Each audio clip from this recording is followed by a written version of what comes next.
Salut tout le monde, j'espère que vous allez bien. Aujourd'hui, je partage avec vous une recette pour l'Aïd qui s'approche à grands pas. C'est la baklawa, sans gluten et sans lactose. Je l'ai testé et j'ai vraiment adoré. Du coup, je veux absolument partager avec vous la recette. Pour les feuilles, on aura besoin de 2 œufs, 85 g de farine mix pain, 15 centilitres d'eau, 4 cuillères à soupe d'huile, une pincée de sel et une pincée de levure chimique sans gluten. Il suffit de mélanger tous les ingrédients ensemble avec un mixeur plongeant. C'est le même principe que pour les feuilles de briques.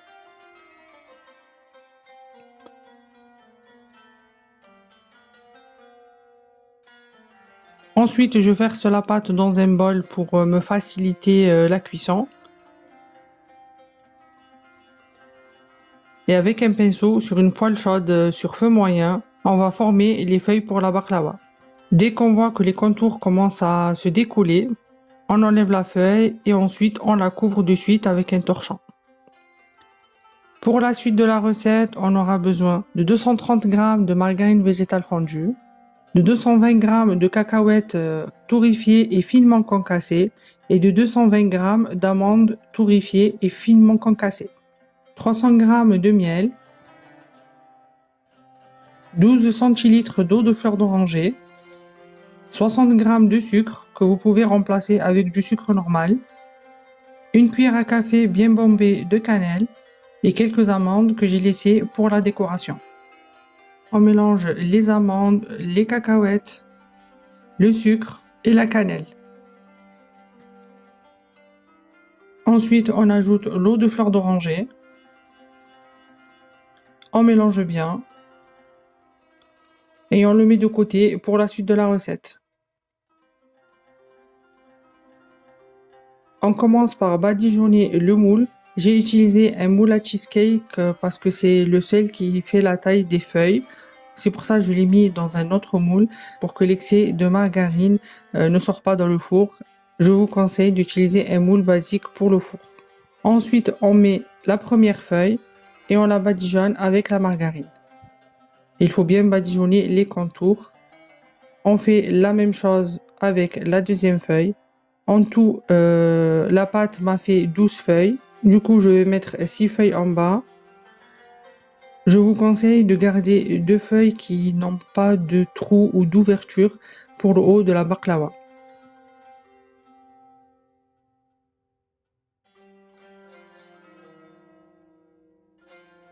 Dès qu'on a fini de mettre les 6 feuilles, on ne badigeonne pas la dernière feuille. Ensuite, on met notre mélange d'amandes et de cacahuètes. Il faut bien appuyer et bien l'étaler.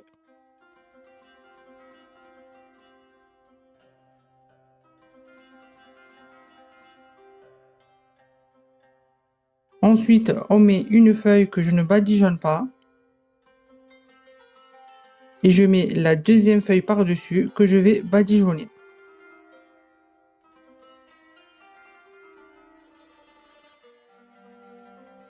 On n'oublie pas de bien badigeonner le contour pour éviter que ça soit trop dur après la cuisson. C'est pas grave si les feuilles se déchirent, elles ne se verront pas.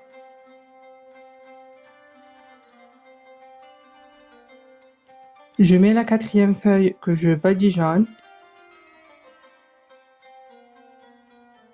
Et je mets la cinquième et la sixième feuille que je ne badigeonne pas. En fait, il faut laisser une feuille non badigeonnée avant de mettre la farce. Et les 2 dernières feuilles, je ne les badigeonne pas.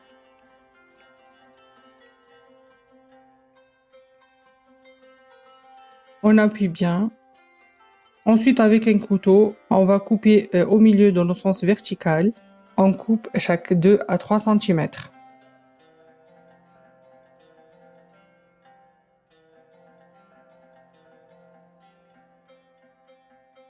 Et ensuite, on coupe en biais et ça va former des losanges. Après, vous choisissez la taille de votre baklava.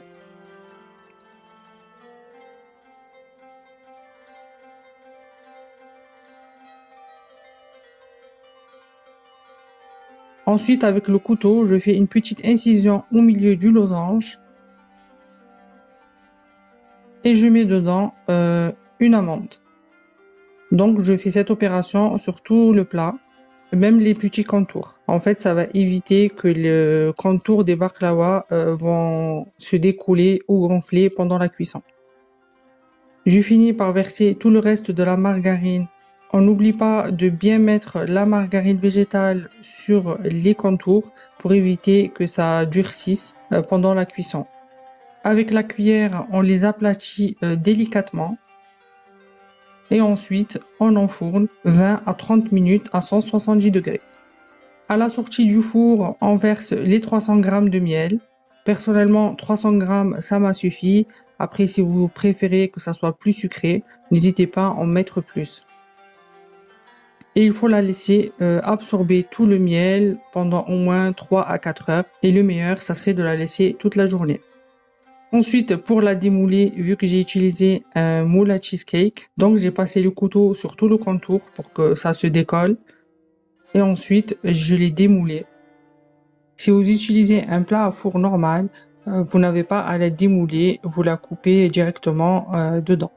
Ensuite, avec le couteau, je recoupe la baklawa.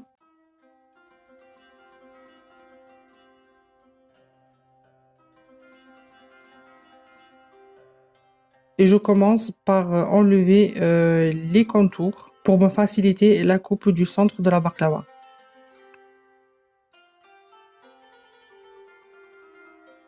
Il faut la couper délicatement et vous avez qu'à la mettre dans un plat de présentation pour vos invités ou pour votre famille.